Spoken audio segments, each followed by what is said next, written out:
Hello and welcome to this Facebook Live seminar. My name is Alison Schofield and I'm a Tissue Viability Service Lead and Clinical Nurse Specialist. Today we're focusing on moisture associated skin damage. This seminar is kindly supported by Essity. We'll now move on to the presentation entitled Preventing Moisture Associated Skin Damage and Promoting Patient Wellbeing. So this evening, the learning objectives that we have are to demonstrate an understanding of why a patient may become incontinent, look at what happens when the skin is compromised by incontinence, and especially in the elderly population. Learn how we assess a patient with moisture-associated skin damage, which we call MASD.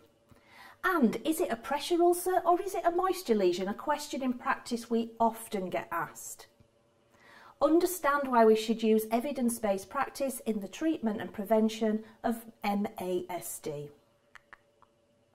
There are many types of incontinence and common types that you might have heard of or that include are called stress, urge incontinence, an overactive bladder, frequency, going often, mixed incontinence, functional, neurogenic, nocturnal, so during the night, an overflow dribble, post-micturition dribble, and faecal incontinence.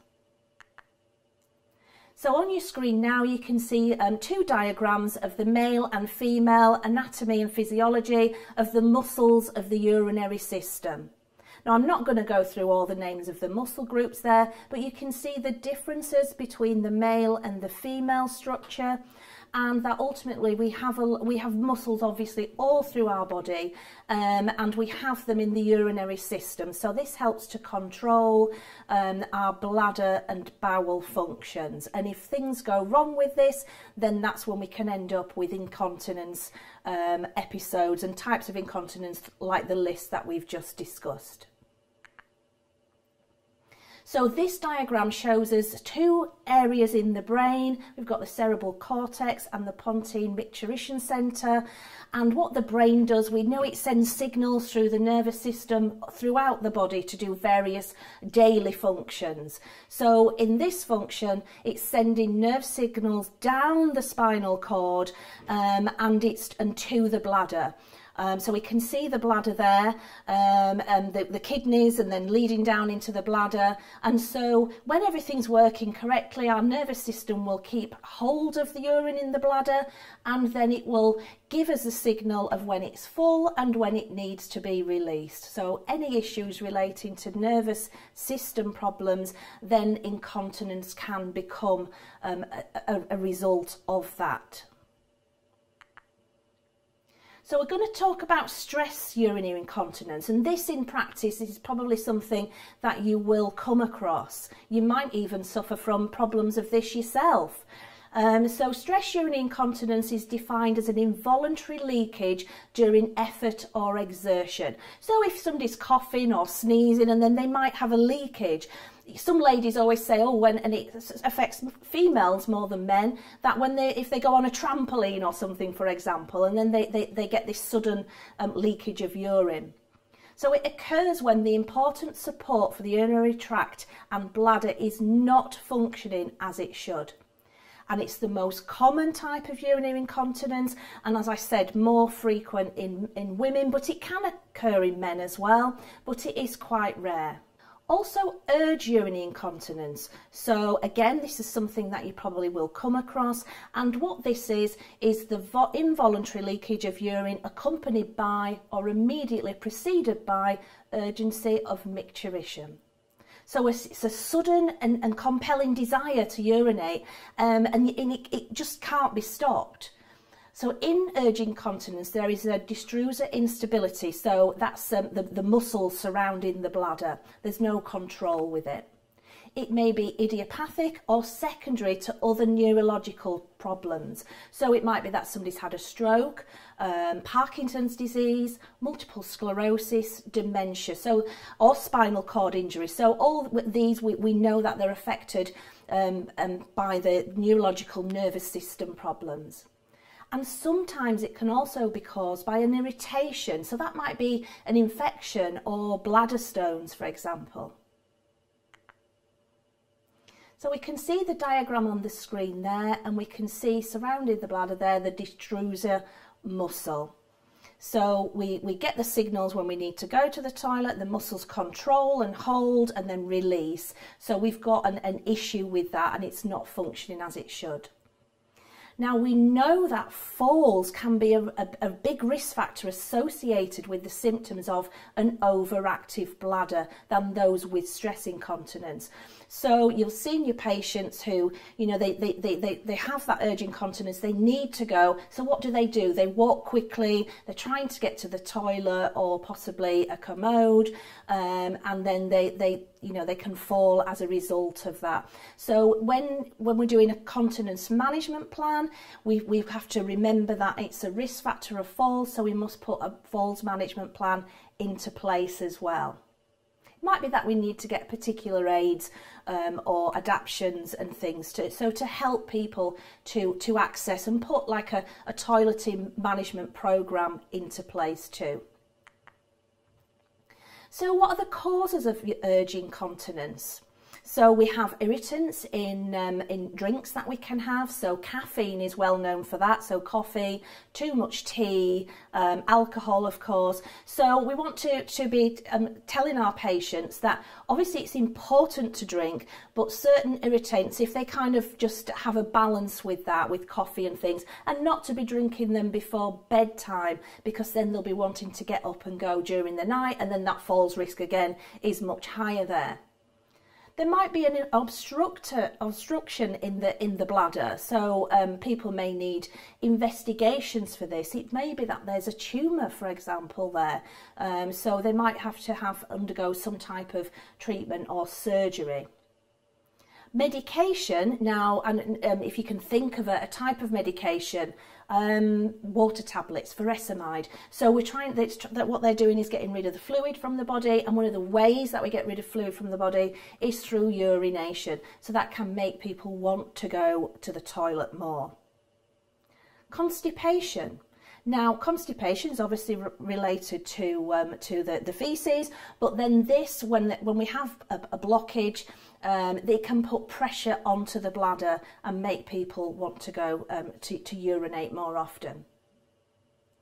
Fluid intake, so we've talked about the irritants, but fluid intake is so important. We must encourage our patients to drink lots of water, because we don't, and people are sometimes frightened of drinking too much because they it's going to make me want to go more, but then they become dehydrated as a result of that, and that can affect the skin greatly. So fecal incontinence, causes of this, we have constipation. So the person is constipated, but then because of that, they can have such a build-up that they get what's called an overflow. So they get a leakage coming out. They could have severe diarrhea. And if that's the case, we want to find out what is the cause of that. So we might want to take a sample. It may be a bacterial infection, something like C. difficile. We often see these types of outbreaks, don't we, during winter time. If you work in a care home, you've got a group of patients, and then, you know, we want to look at infection control risk. So that can be a big impact with severe diarrhea. Fecal impaction. So we've mentioned the constipation. So this again, it could be all through the bowel impacted, and then we can get that overflow of feces. Bowel surgery. So some people have bowel surgery and they may have stoma and colostomy bags, for example, or some types of surgery where they can then have as a result of what surgery they've had, then they can it can damage the muscles and things like that. So then they can have an ongoing fecal type incontinence. Neuropathic disorders, of course, we talked about that, the messages from the brain through the spinal cord. So if there's any issues relating to that, then it will affect the fecal incontinence as well as urinary incontinence.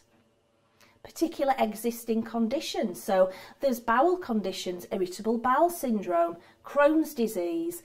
So patients who have this, there might be a food intolerance or something, which can make the person have episodes of incontinence.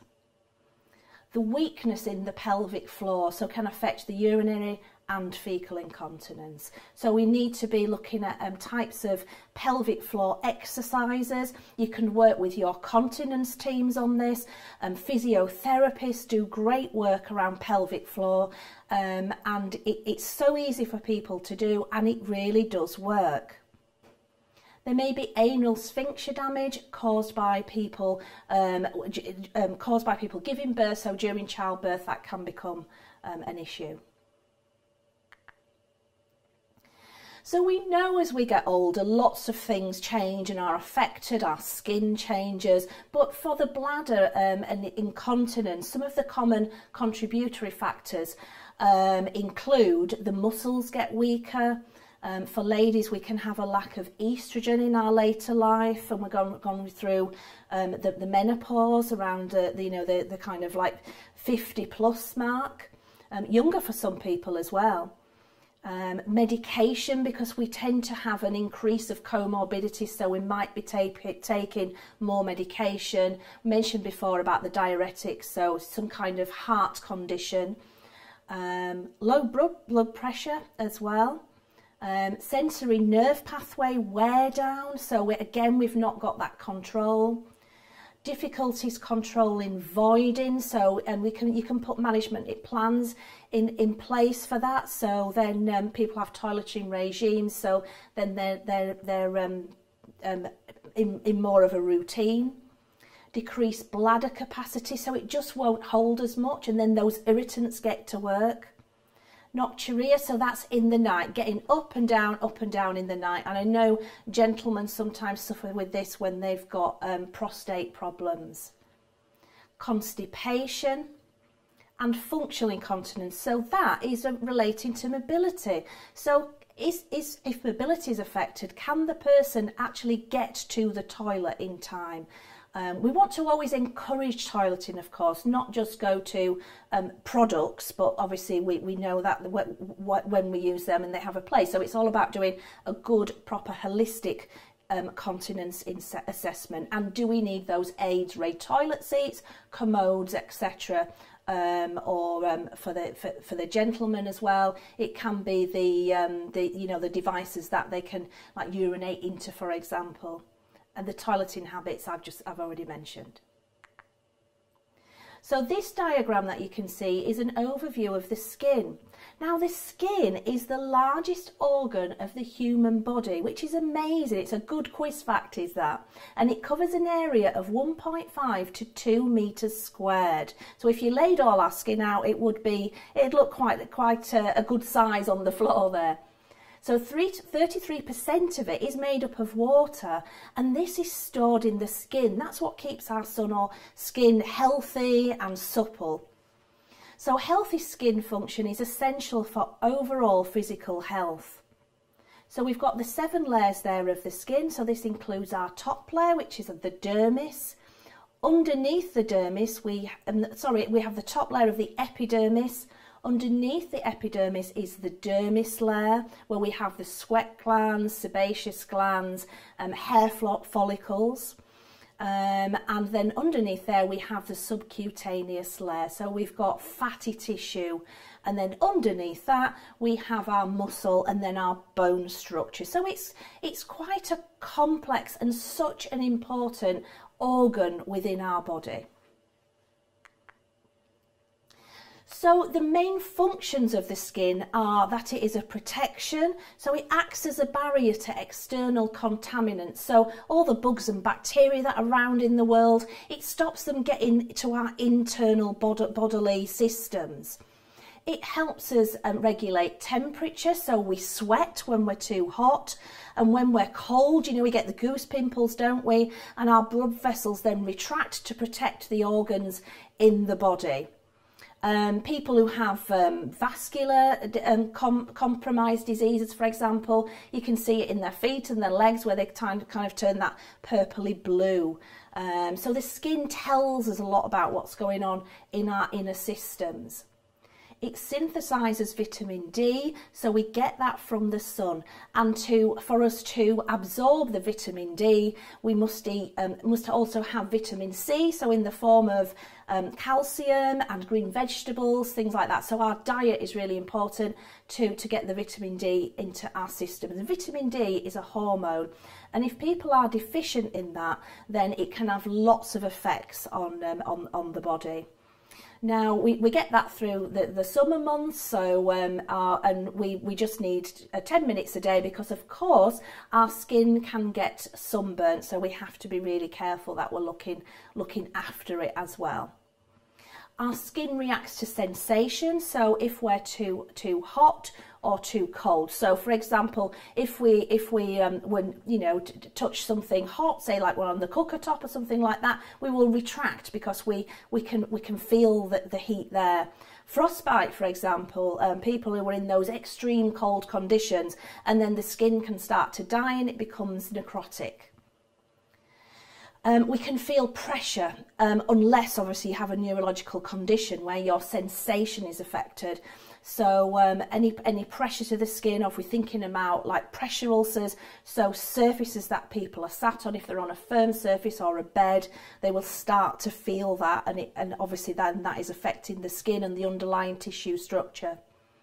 It responds to touch and also responds to pain. So we must be very careful with our patients who have that neurological deficiency, neuropathy, diabetics, for example, because they won't be able to feel the pain like without those, like you and I would be able to. So as we age, there's an estimated 20% reduction in the thickness of the dermis. So that's what happens so we see it in our elderly patients, don't we, with that paper thin skin, and it's really vulnerable to any sort of knock, and you get the skin tears and the bruising. So the functions of the skin are affected in the following ways. We have a reduction of blood vessels, so we have a less efficient protective immune system, so more prone to infection, and the less ability to regenerate. When we were once younger, myself included, and we all had lovely, great, supple skin, and it regenerates. As we get older, these functions decrease. Less ability to control temperature, and it becomes very, very dry and prone to cracking, and things like, if you think of friction and shear forces, then the skin can tear and break. The epidermis, so that top layer of the skin, gradually becomes thinner and thinner. It's thin anyway, so when it gets thinner, it is easily damaged. So any mild mechanical injury forces like moisture, the friction, trauma can tear and break the skin. Incontinence is a problem with the skin because as we age, the risk of comorbidities, as we've been talking about, can result in different medication regimes. So if you think of somebody, for example, on, say, warfarin, and any knock or things like that, whereas we maybe wouldn't have any response to it, then they come up in these kind of big bruises, for example. The healing rate becomes older as we get older because of all these comorbidities. There's a potential for severe dehydration and the altering of the normal bacteria flora of the skin. So we're not as protected, so we are prone to infection occurring. So how does the moisture specific affect the skin? So it increases the permeability of the subcutaneous layer. There can be inflammation, and it can increase the pH of the skin, which is a really important point. Something I learned early is that the pH of water in Europe is much higher than ours, and then it can take over an hour for the pH of the skin to calm down and come back. So when you're on holiday, take your pH balanced soaps and emollients. And the stratum corneum, which is the top layer, the very top layer, they call it the horny layer because it looks like little horns under a microscope, that changes too. So maceration of the skin may be due to the following factors. And if you're not sure what maceration is, it's like, say if you were sat in there having a lovely bath for an hour, then you get out and all your skin on your fingers have gone white and wrinkly. That's maceration. It's too overloaded with moisture. So we can get incontinence-associated dermatitis. So we've got the faecal, the urinary incontinence. We've been talking about how that occurs. And the enzymes in those, especially in the fecal incontinence, can just burn and damage the skin, and it is very sore for patients who are affected by that. So we've got increased moisture, so then the skin is vulnerable. So any movement, thinking of moving and handling, always use your slide sheets because the skin can then get broken and tear. People can sweat more, so we get the type of dermatitis that you see. So you might see it in patients' skin folds, under breasts, for example, in groins. So we need to have really good skincare routine and then look to our barrier type products and pathways to be able to manage that, because they can become infected. So moisture-associated skin damage, IAD, incontinence-associated skin damage is a type of this. It can also be known as perineal dermatitis, nappy rash, and you might have heard it called other names too. It's included within a broader group of skin conditions that are referred to as moisture-associated skin damage. As we said at the beginning, MASD. Excuse me. IAD is the preferred term, and it distinguishes skin problems arising directly from that contact with the urine and the faeces. So a hydrolipid film covers the top of the skin, and formed by lipids and water is what that film is. So that raised pH around the affected area because of the incontinence increases the protease and lipase activity, and that's what causes that red, irritated, sore skin condition. Dermatitis excoriation is seen as well in incontinence patients.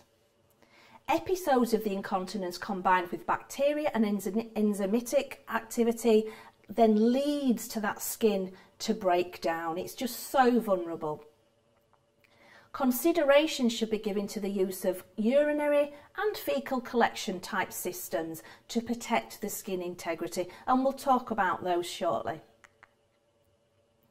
So moisture and friction really, as I said, it makes the skin so vulnerable, and so friction forces occur at the skin surface, and then you can get that separation of the dermis epidermis. Think of a blister occurring on your shoe, for example, especially in the summer when it's a lot hotter, and that's what is occurring. So hydration level of the skin increases the friction and sticking to the surface. So if you think of your patients who are needing assistance with their cares and moving and handling on the beds, so that's why we use the devices we have, slide sheet for example, to reduce that risk. High humidity and liquid moisture can also cause too much moisture into the skin. I mean, at the minute, the weather at the minute, it's quite high humidity, and we can see more and more moisture-associated skin damage. And then the friction can lead to the harmful shear stress. So shear, like pressure, obviously is direct pressure onto a surface, and those shear forces can be caused by something like, if your patient's in a profiling hospital bed, if you put the backrest up before you put the knee brace on, the patient travels down the bed, and so those shear forces is the stretching of the tissues and the blood vessels around that bottom and sacral area. Obviously the heels, of course, but we're thinking about where the moisture is, and then that's just going to cause breaks to the skin.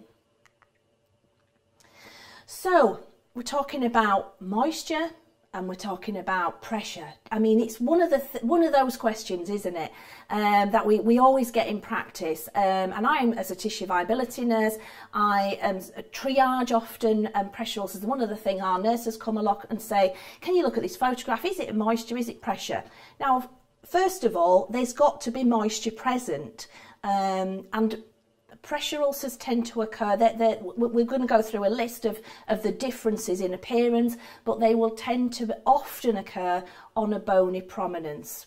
So where IAD or moisture lesions are accompanied by pressure, but we must report that as a pressure ulcer because the two can combine at the same time. And obviously, if the skin's got moisture, it's more vulnerable to the pressure ulcer as well because the skin's already damaged. The two areas of moisture and pressure need to be addressed as part of the patient care plan, and you may treat them differently. Now, I want to show you this anatomical model. Okay, here's the bottom, and this is great because it shows us the various wounds, pressure ulcers, for example. So you can see on the sacrum there's a category 4 pressure ulcer, and it's on that bony prominence. Now here, these are the fleshy parts of the buttock, and this is where you often will see the moisture lesions. So sometimes we call them kissing lesions, butterfly lesions, because they're kind of pressing together. So you get that mirroring image. You can get like in here, so we can see there's some moisture associated damage, which is a linear lesion, and it goes right up that natal cleft there. Classic area to get it. And then because we've got the coccyx here, then that can lead to pressure damage because the skin's been very vulnerable and then the moisture's there, not managed, and then we can get pressure and moisture as well. Okay, so if it's kind of over this way on the ischial tuberosities or high up on the sacrum, then you know you've got to think, is it pressure? Always think, what is the cause of any wound? Where has it come from? So we can see on the screen there's a photograph, and so what do you think? Is it pressure? Is it moisture damage? So what can we see? We can see the skin is excoriated and red. There's possibly been some treatment applied there because some of those erythema type areas, those angry areas, seem like they're, maybe starting to heal, and you see a surrounding where the wound areas are.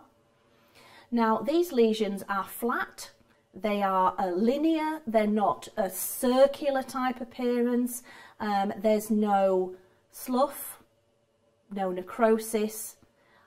So these are typical of moisture lesions, and we can see certainly there's a couple there which are more on the fleshy part of the buttocks. With bad cases of fecal incontinence, this can extend out all over all over the buttock area and sometimes up into the sacrum. But we can see it's from the very inner part and spreading out. But this is very vulnerable to pressure damage as well, so we need to act quickly. So we have a chart there, so we can see pressure ulcer versus moisture lesion. So the cause of a pressure ulcer is often pressure, direct pressure, and it may be shear forces as well. Remember we talked about the person in the bed without the knee break and they slide down, the tearing of the tissues and the blood vessels. And that is in the definition that we use for pressure ulcers of the European pressure ulcer classification system. Now, a moisture lesion, as I said, there's got to be some moisture present to cause that. The location, so a pressure ulcer more likely to be on the bony prominences, doesn't always have to be, but more likely, and then less likely for the moisture lesion. The shape of it and the edge is different. So pressure ulcers are often very distinct edging. They're not always completely circular, but they do tend to. And then as they deteriorate, they become sort of concave, like a cavity, and that's as the tissue destruction underneath is eroded away. But the moisture lesion, as we saw on the photograph, they usually diffuse and they're rarely more than superficial. You can get some thin layer of, you can often sometimes see it's like shiny biofilm or some slough there too. The depth of a pressure ulcer can be superficial or deep, and the moisture lesion is always superficial. In a pressure ulcer, we know we can get necrosis, dead tissue present, but we don't get necrosis in moisture lesion. But as we said, we can get mixed lesions. So you may see a combination of all these in your patients at one time. So you can see on the screen there, there are various assessment tools for moisture lesions, and because they can be very complex and involve lots of other things going on. So it's really good to identify them, to categorise, and if you're not sure, seek the help. Like I say, our nurses in where I work in my trust, we work together on that, and we make a decision. So various assessment tools there, and we know you can watch again afterwards, so if you need to, if you're thinking, oh, I can't write these down fast enough, you can go back to the slide at a later point and to look up some of these assessment tools. So how do we manage incontinence associated moisture?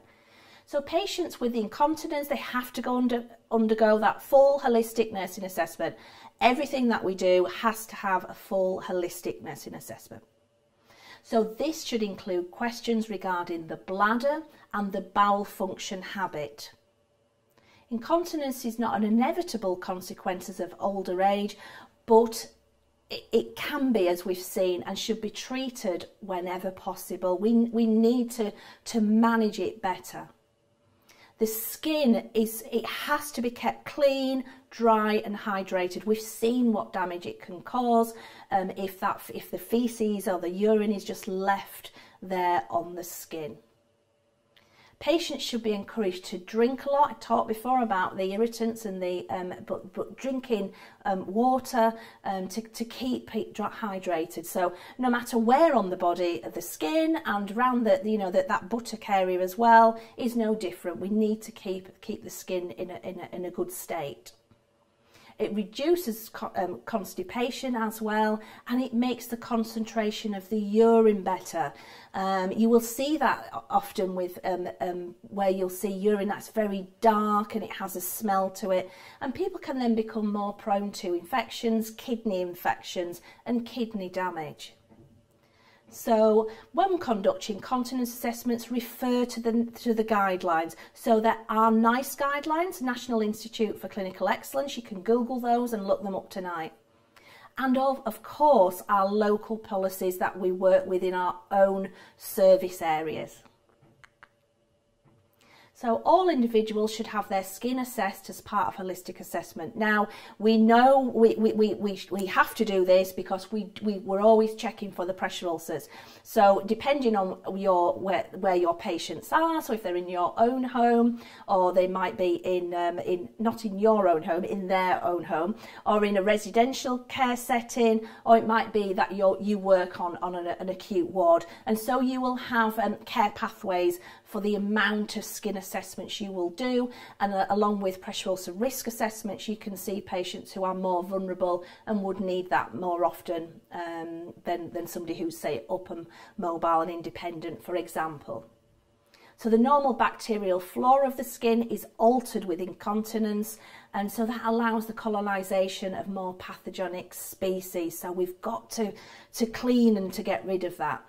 So important to use, we can use water, that's absolutely fine, not a problem, and even to broken areas, there's so much research about tap water that it's no problem to manage wounds. We don't have to have a sterile water for chronic wounds or this type of injury.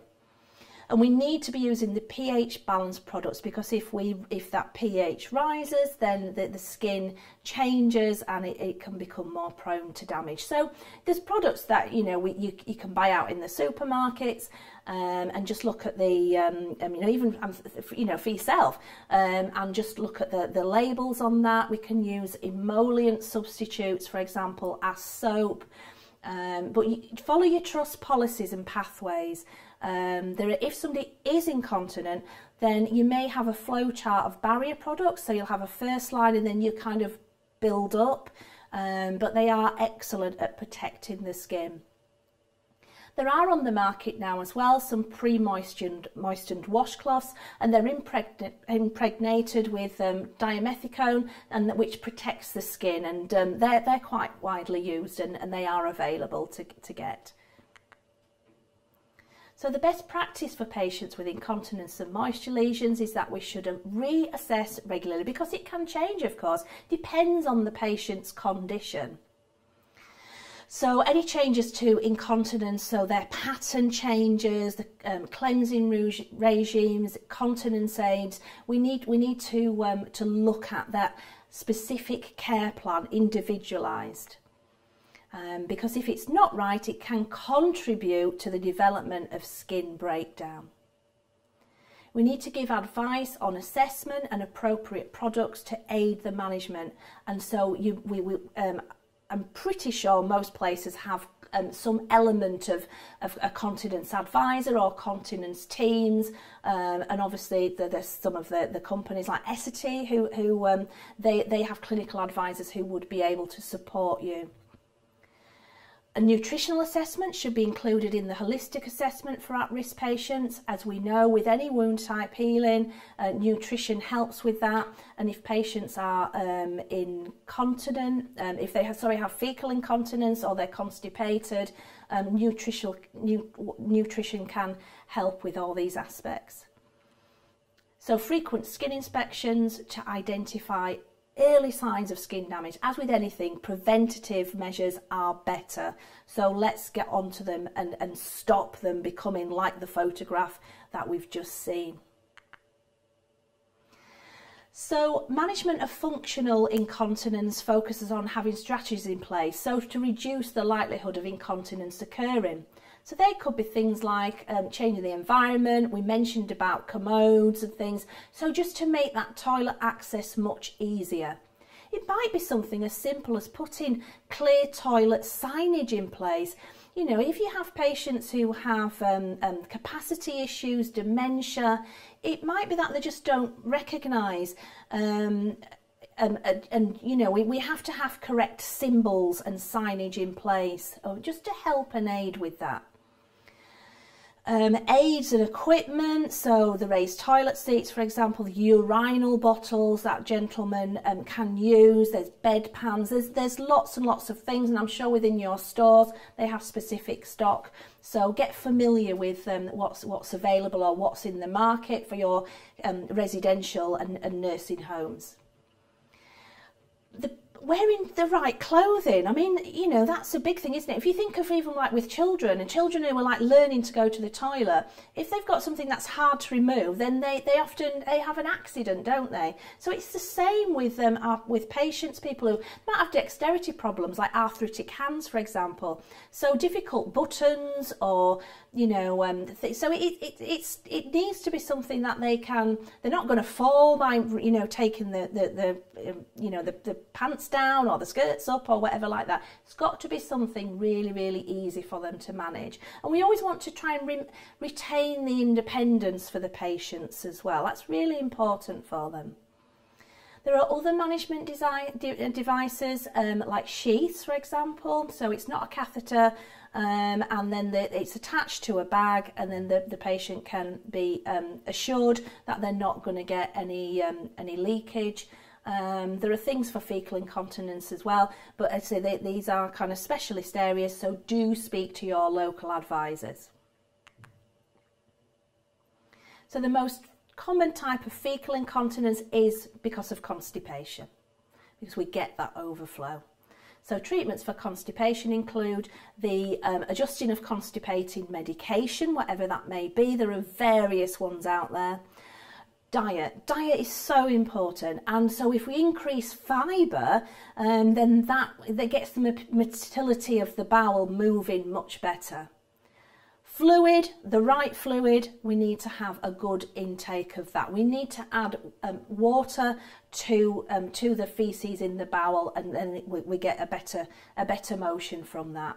And exercise, of course, with all our muscles, and we've seen from the diagram we've got so many muscle groups there in that urinary area and the bowel area. So exercise can promote the bowel to work better. So there are other treatments for faecal incontinence. So there's oral laxatives if dietary measures are not working. Obviously food first, we always say. There are things like bulk forming as an initial assessment, so things that were put into the diet.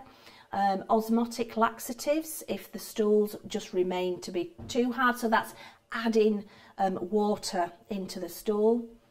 And if the stools are soft but the patient just can't empty the bowel, and it might be that somebody's got a neurological type disorder, so they need a stimulant, so like a laxative type thing, but as an enema or something like that, and that they have to have that nursing care to be able to assist that motion.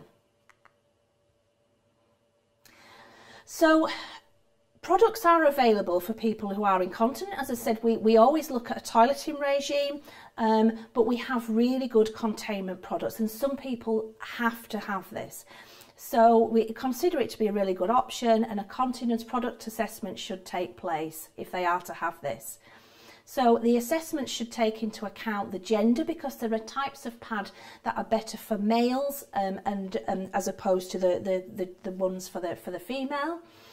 So obviously we've got different anatomy areas, the type of incontinence it is, how much incontinence, how much do we need to manage, because some pads have a much more absorbency level than others do.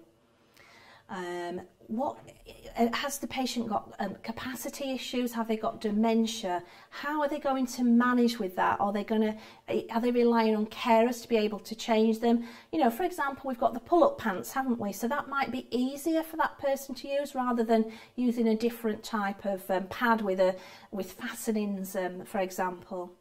The toileting aspect, that regime of getting to the toilet, the functional aspects.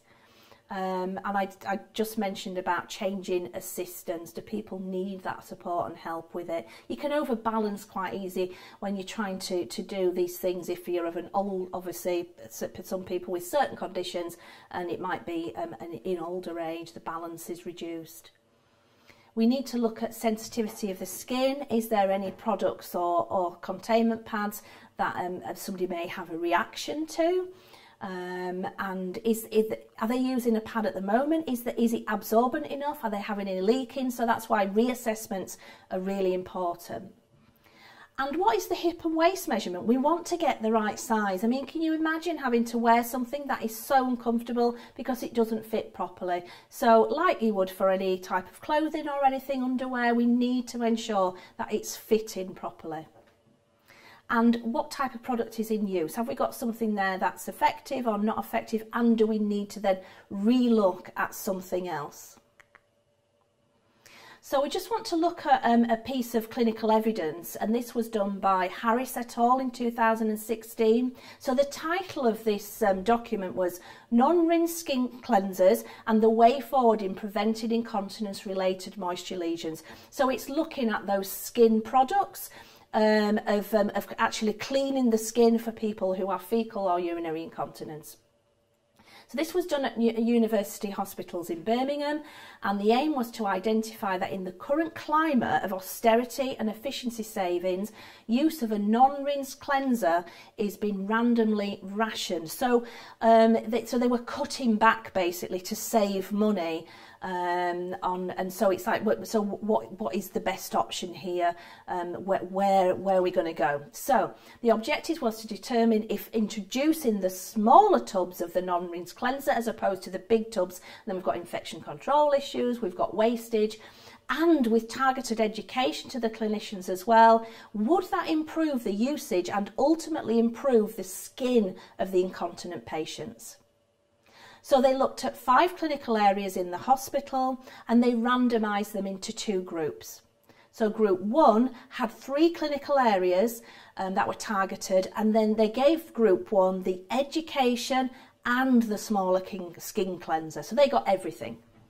In group 2, there were 2 areas that acted as control groups. So one of those groups had targeted education only, but no change to the tub size.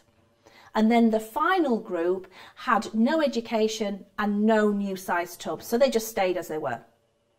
So the incidence of incontinence-associated moisture lesions from each clinical area was monitored for a period of 13 weeks pre and then post-study. So that's altogether a 13-week period. So the results of this in-depth study confirmed that there was a trend in staff committing to an ethos of prudency, which in turn compromised the use of the most effective treatment. So they were looking on the side of the cheaper, less effective product, if you like. And so they were, so the prevention of incontinence-associated moisture lesions was not being managed effectively. So ability of trust within the results, ability of the trust staff to recognise and respond to a change in practice, and the responsiveness of a commercial provider to propose new methodology resulted in significant reduction in incontinence associated moisture lesions across the trust. Education is key, as we know, in all types of wound care. The 3 clinical areas in the group, so group 1, remember, where they had everything, they had the education and the smaller tub sizes, demonstrated a 70 to 76.9 reduction in moisture lesion incidence, compared to an 8.3 to 13.6 reduction in the other 2 control group areas. So the education alone in the second group also wasn't enough. So it was that combination of a good product, a good size product, we've got less wastage, the staff are happier, more motivated with that, and they understand how it works. So the conclusion is that the results strongly suggested that a reduction in incontinence-associated moisture lesions could be achieved just by a really simple change in nursing regime. So a combination of the education, solid education, alongside more appropriate size product demonstrated significant patient benefit, and that's what's at the heart of it, isn't it? So there's greater adherence in practice and a reduction in waste. So the trust are happy, everybody's happy. Integrity of patient's tissue was preserved, staff were satisfied with their input, and patient progress. So if the tissue is preserved and good, then we're not getting lesions, we're not getting the pressure ulcers. So again, that's saving a lot of time. The patients have a better quality outcome, of course, so good all round. So outcomes of this study will have had an impact on the patient and the efficiency for the trust. So it results in just a greater satisfaction all around, and it's more appropriate use of our ever decreasing resources.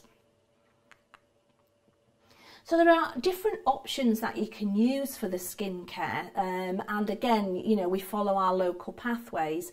One product is TENA wash cream. So this is a creamery 3-in-1 formula to promote skin health.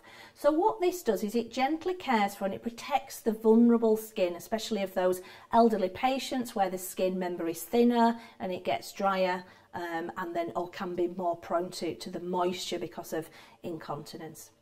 So for frequent perineal skin care in incontinent patients, when changing absorbent products, so this is where this can be used. So and it can be used on the full body. So you're not switching products, you know, to wash one area and then, oh well, we'll just use this, you know, for the incontinence cleansing. It can be used fully. It's ideal for cleansing and hydrating delicate and fragile skin, and you don't need to rinse it off. How amazing is that? And it's been dermatological tested as well, so we know it's a safe product to use. It helps maintain the skin natural pH and it controls odour as well. It leaves the skin 7 times more moisturised than using just soap and water. Remember those pH levels that can change from where you live in water, and then some soaps it'll just damage and dry out the skin. We don't want to use those. Also, we have Cutimed Protect, which is available in a cream, a film and spray variant. So we're looking at skin barriers here. And it provides a long-lasting protective barrier against the incontinence, exudate of, say if there's a pressure ulcer or any type of wound, exudate from that, as we know again can cause like a peri-wound dermatitis. Protects against water loss of the skin, so we're keeping that skin nice and hydrated and supple, and we're stopping damage to peri-wound margins, because it forms that nice film and is a barrier to those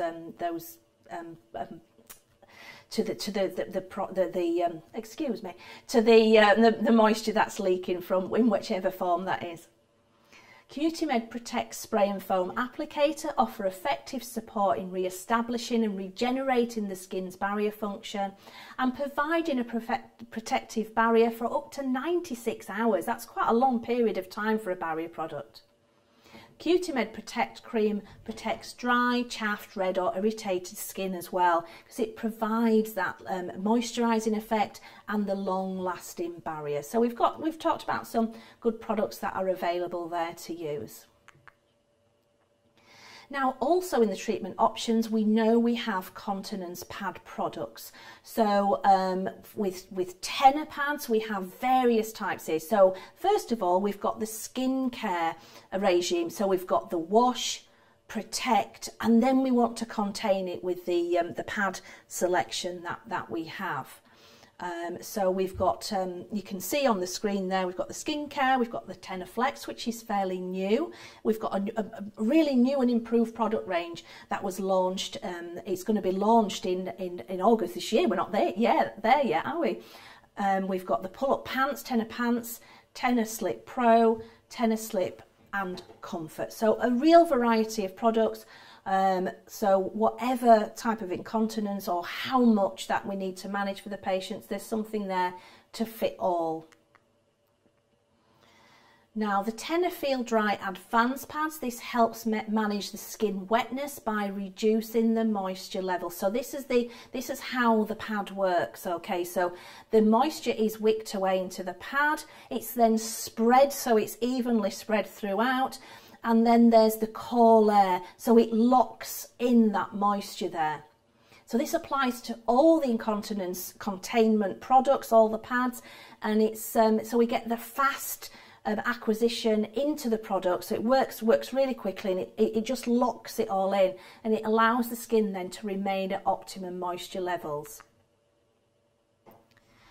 So Southampton University, they looked at the TENA Feel Dry Advanced products, and they repeated a study on a panel of over 65 aged respondents. They said that under laboratory analysis, the acquisition of the moisture worked very well. They tested all that, so they said it stood up to you know, high levels. In the skin and moisture test, it said that the moisture and vapour levels on the skin that were measured, and then that you know, it took it away, wicks it away from the skin, so the skin's not getting too absorbed in moisture. And in a patient preference test, patients said they liked the TENA products versus some of the others that they've been using at the time. So features of the TENA Pro Skin are, we've got that three-armed effect, so we've got, it keeps the skin nice and soft, it keeps it dry, and then we've got that security, because remember, patients, some of our patients may be active, they may be out and about, and they just don't want that fear. It can cause social isolation because people don't want to go out in fear that they may have a leakage onto their clothes, for example. So they can feel really comfortable and secure in this type of products. It's dermatologically tested, so there's approval from dermatological societies. So we've got, so there's some great accolade towards this type of product. I just want to show you before we just go through the summary, because I actually have one of the products here. And this is the newer pad, which is the TENA Flex. And the great thing about this, and I love this because I used to be a district nurse and we're involved in care in people's home and care homes, is the difference is with this is we've got Velcro fastening. So we're not, you know, you get that issue, don't you, where sometimes you're removing the straps because you're doing hygiene cares and things, and then the strap breaks and tears. It's really robust, and then the Velcro, so it's an easy on and off. And also this product can be put on either front ways or back ways. So if you've got somebody who's, you know, got capacity issues and it's difficult with behavioural problems and things, that can really make a difference in the application of how you put that pad on. So they're really good new features for that product there. So in summary, as we age, there will be an estimated 20% reduction in the thickness of the dermis, which will result in a paper-thin appearance. The epidermis gradually becomes much more thinner, and it makes the skin more susceptible to the damage from that mechanical type injury forces, like, you know, remember the friction and the trauma on the bed, etc. Use the slide sheets. If we've moisture there, it's just so much more vulnerable. Skin damage through moisture can be referred to as either maceration, remember in the bath, white skin. So the maceration is due to water remaining in contact with the skin or the surface of the wound for extended periods. It just makes it so fragile. Excoriation of the skin is where the contents of the moisture removes the top layer of the skin, that epidermis, and then they've got enzymes, plasma proteins, bacteria from feces and urine. A structured skincare regime then should include 3 elements of care. We need to cleanse the skin, we need to moisturise it, and we need to protect it. So reassessment should be undertaken regularly, so it depends on the patient's condition, changes in their incontinence pattern, cleansing regime, and any continence aids that they're using. We need to revisit all the time, as these factors can contribute to the development of the skin to break down. So a moisture lesion and a pressure ulcer can exist together. We've looked at the difference between, but they may be there at the same time, and get advice and support if you're unsure. Where incontinence associated dermatitis and moisture lesions are accompanied by pressure, we report the pressure ulcer through our reporting systems like we always do. Actually, with the new guidance that came out last year from NHS Improvement for measurement and definitions of pressure ulcers, we are now encouraged to acknowledge and to report moisture associated skin damage. This is a really good thing because we can see pockets of where this is occurring, and then we can home in with our education and our products, and then we can lead to a reduction in our pressure ulcer incidence by managing the skin better. Episodes of incontinence do make the skin susceptible to breakdown, so this can lead on to these problems. So the TENA team is donating up to 53 20ml sample bottles of the TENA wash cream that we've just talked about. So it's the 51st places. So it's a no rinse, 3-in-1 formula, and it gently cleanses and protects, and it's particularly suitable for that delicate, fragile, elderly skin. So you can get your free sample by accessing the email below there. So you just need to give your name and your work address, and then it will be sent out to you. Essity has really good academies. It's free education and training, and it's available by their academies. So there are 31 modules, and of that there is including anatomy and physiology of the skin, factors affecting wound healing, infection management, surgical site infection, litigation and the law in the NHS, and improving the assessment of wounds.